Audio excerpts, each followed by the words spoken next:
Edição de hoje falando sobre a possibilidade de redução das penas, né, tanto a Jair Bolsonaro como também aos outros envolvidos nos atos do dia 8 de janeiro, votação essa que realmente foi durante a madrugada e até os governistas não esperavam por isso, né, mano? Pois é, David, Hugo Mota pegou todo mundo de surpresa, né? Porque não estava muito no horizonte, sequer mesmo no radar do próprio governo Lula, que houvesse essa votação colocada já em plenário. E não apenas foi colocada, como foi aprovada, né? Então, se o projeto seguir em frente, e aí, é claro, ainda precisa passar para o Senado Federal, a gente vai assistir a uma grande redução de penas dos personagens envolvidos em toda a trama golpista e até no 8 de janeiro. Então, caso a lei seja aprovada e entre em vigor, boa parte daqueles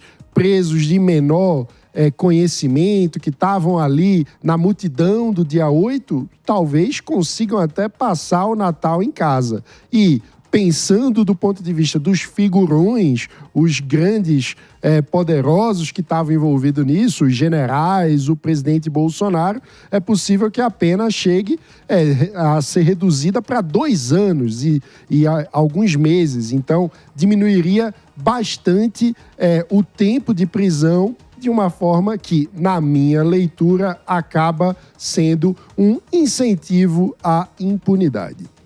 A gente vai ouvir a avaliação das outras pessoas, até mesmo o relator já está se conectando aqui com a gente, o Paulinho da Força, né, para dar mais detalhes sobre essa possibilidade, então, de redução da pena do Jair Bolsonaro e dos outros condenados pelos atos do dia 8 de janeiro. Mas vamos a Brasília, diretamente onde está o ex-presidente, porque teve um pedido da defesa, com o Igor Damasceno a gente vai entender tudo isso, pedindo tanto para que ele passe por uma cirurgia, como também para que outros benefícios sejam concedidos. E a gente então vai entender com o Igor todo esse contexto ao vivo, agora, direto da capital federal. Igor, é com você. Bom dia.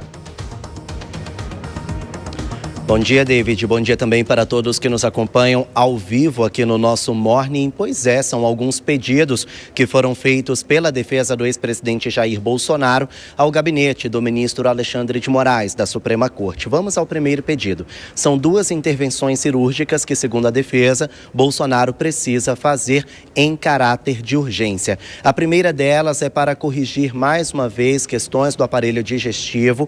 Segundo a defesa, Bolsonaro tem apresentado dificuldades de falar e até mesmo de respirar por causa dos crescentes quadros de engasgos, refluxos e soluços que ele apresenta já há alguns meses. Isso é uma sequela da facada que ele recebeu durante a campanha eleitoral de 2018 na cidade de Juiz de Fora, no estado de Minas Gerais. Então, segundo a defesa, ele precisa fazer uma nova cirurgia para tirar esse desconforto do ex-presidente. E Bolsonaro também precisa fazer uma cirurgia na hérnia. Ele tem apresentado algumas dores e por isso também precisa de uma intervenção cirúrgica. Os advogados de Bolsonaro disseram que ele precisa de pelo menos 1 semana para se recuperar dessas 2 cirurgias e que por isso precisa ser levado imediatamente ao hospital DF Star. É o hospital onde geralmente Bolsonaro faz exames, consultas e até cirurgias.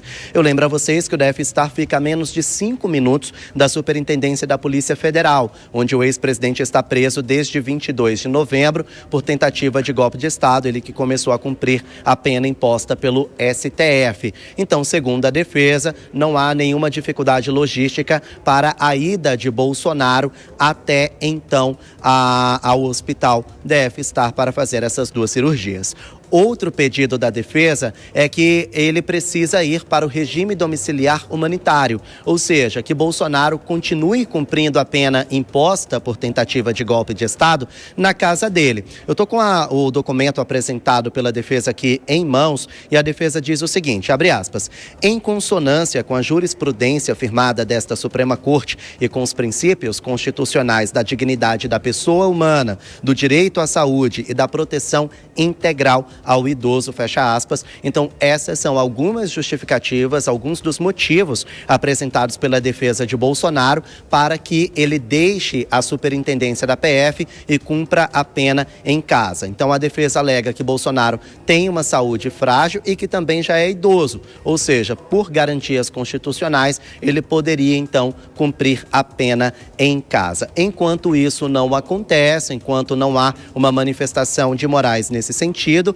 a defesa pede então que Bolsonaro possa ir ao médico sem a necessidade de uma autorização prévia, justamente porque a saúde dele é delicada e o pior pode acontecer, segundo a defesa. Então, são esses os pedidos que foram protocolados. Até o momento, o gabinete do ministro Alexandre de Moraes não se manifestou em torno dessa petição, que foi protocolada pela defesa. Muito provavelmente, a respeito da prisão domiciliar humanitária, Moraes vai pedir um parecer da Procuradoria-Geral da República e, claro, a gente vai seguir acompanhando todos os desdobramentos. Volto com vocês aí no estúdio.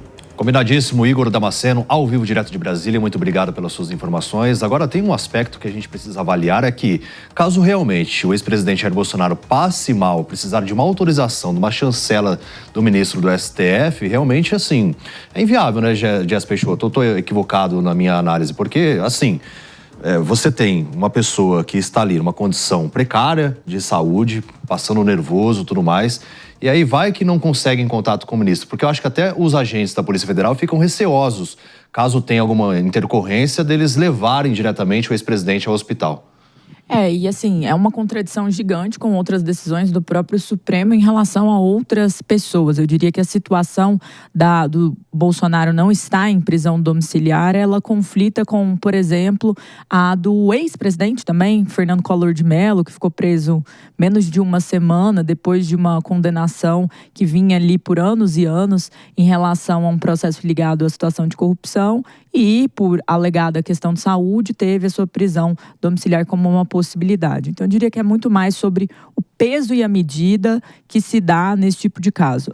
Ferro de solda, né? Sim, e nós sabemos que... ferro de solda também faz diferença. Mas assim... Vocês começaram cedo hoje a treta, né? Não, porque não dá para ignorar que o que levou o presidente Bolsonaro a sair da sua casa e para a penitenciária, no caso, para as instalações da Polícia Federal em regime fechado, foi o fato de que ele pegou um ferro de solda e mas o ferro de solda não anula o fato da garantia da prisão domiciliar para esses casos de saúde. E aqui a gente não pode ter 12 anos, mano, igual às vezes você parece tentar ter aqui nesse momento, ao falar que é um ferro de solda de diferença. Não é só um ferro de solda. Vamos supor que numa situação dessa não tenha tempo de ter o devido atendimento médico e Bolsonaro vá, de fato, ter uma piora de saúde considerável e aconteça uma coisa muito negativa com ele. Você concorda que quem parece isso ter 12 vai ter anos é quem pega um ferro de solda e mete na tornozeleira? Eu concordo. E eu acho que está errado.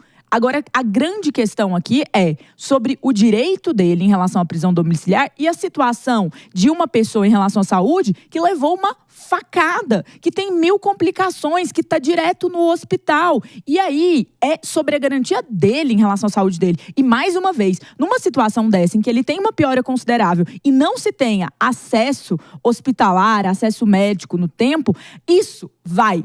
Assim, se alguma coisa acontecer, isso vai tensionar tanto o meu país, que já está tensionado, que não tem por que correr esse tipo de risco, nem no sentido pragmático. Mas, Jess, quantos presos brasileiros também têm problema de saúde, também não têm acesso ali a uma qualidade de atendimento, também não têm acesso a serem atendidos, às vezes, no momento necessário? Então, a gente está, assim, mais uma vez, batendo no privilégio, né, de ter um ex-presidente condenado, mas que até nesse ponto a gente está privilegiando de que ele teria uma atenção ali maior para o atendimento, que ele deveria ter essa prioridade. Então, acho que vale a gente discutir também o sistema penal como um todo, pensando tudo bem, mas aí você tem duas soluções nessa sua argumentação.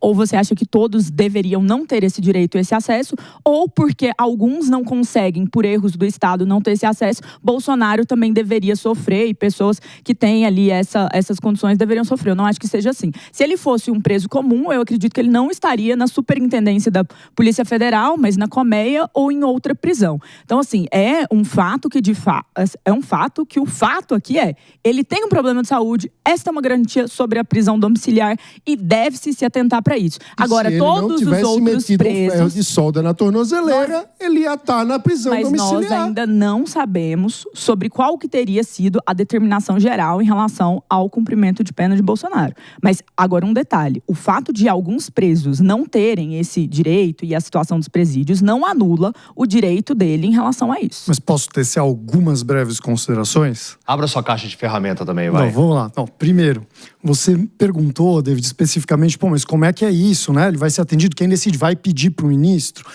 Na verdade, eles têm uma equipe médica à disposição que, na necessidade de um atendimento, quase todos os presídios têm, deveriam ter todos, alguns só têm enfermeiros, mas tem uma equipe médica, e aí eles fazem, o médico obviamente toma uma decisão na hora e fala, não, ele precisa ir para o hospital agora, e aí comunica-se ao ministro, eventualmente, dessa necessidade. Então, uma urgência é uma urgência, uma coisa é outra coisa, é isso, quer dizer, não impede a pessoa de ir ao hospital se a equipe médica ali entende que isso é possível. Então, esse é assim que é feito normalmente. Mas aí sobre os detalhes mais concretos, talvez. Eu achei muito interessante a gente discutir aqui, puxa, tem outros presos nessa situação, porque, aliás, se o Alexandre de Moraes estiver assistindo aí, eu mesmo tenho um pedido, aguardando o julgamento dele, de prisão domiciliar por alguém com um estado grave de Alzheimer e Parkinson, assim como foi dado para o Collor, e o meu tem sido negado até agora. Então, realmente não é uma análise que o Supremo faz muito... coerente para todos os casos, mas é uma análise concreta em todas as previsões, tá? A prisão domiciliar, ela é uma previsão jurisprudencial, porque a previsão de lei é só para quem está em regime aberto. Aí a jurisprudência, os tribunais entendem que isso vale para todos os regimes, porque obviamente, como a Jess falou, você não pode manter o cara lá e sentenciar ele à morte se for necessário que ele fique em tratamento fora da unidade prisional. Aí, se a unidade prisional não tem condições, os tribunais garantem que a pessoa fique em domiciliar para ter o atendimento médico adequado. E isso tem que ser visto caso a caso. Consegue atender lá ou não? Consegue ser tratado lá ou precisa estar em outro lugar? É sempre caso a caso. Agora, sobre a injustiça de esse pedido ser analisado com mais cautela no caso do Bolsonaro, aí eu vou discordar de você, Jess, no seguinte sentido. É claro que a gente não deveria nivelar por baixo. Puxa, o Estado falha em garantir isso para alguns, então a gente tem que negar aqui. Eu não acho isso. Mas eu aponto que o fato do presidente, ex-presidente, estar ali em uma situação especial, ela agrava essa disparidade, tá? Sim. Porque onde ele está, ele tem mais cautela, mais atendimento médico, observação melhor e situação prisional melhor.